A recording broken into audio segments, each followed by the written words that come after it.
temperature, red is higher wind speed, and these systems can then get stuck. Warm air holds more water vapor than cold. If you want one fact to understand the 21st century, that might be the one to pick. Hydrological droughts from climate change and deforestation are increasing wildfires.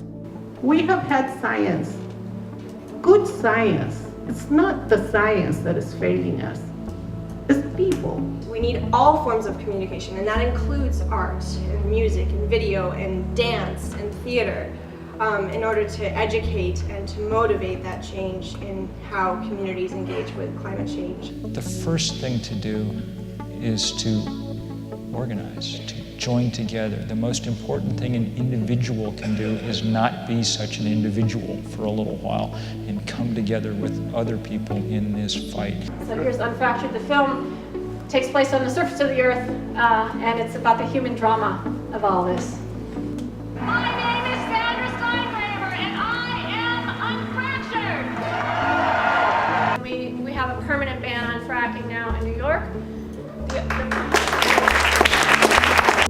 We're at the point where we need to take action, and we need leaders to step up to do this. And so one of the things, one of the movements on campus that the students have put together is to get not only our campus, our university, but we should get local and regional governments to commit to the Paris Climate Treaty and to divest from fossil fuels. And we're signaling that University of Michigan is stepping up in a whole new way to work with our partners on and across campus, as well as off of campus, to meet the many aspects of the growing climate crisis. Dr. Michael E. Mann is a scientist, author, and outspoken advocate for the role of science in influencing policy decisions.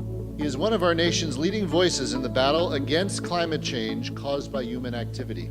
There are vested interests who understandably would like to see us stay, in the words of former President George W. Bush, stay addicted to fossil fuels, and they fought tooth and nail to ensure that that be the case. We know Exxon maybe is the most prominent example of this now, that they knew about climate change since at least the 1970s. And I'm not saying walk away from endangered species and consign them to their fate.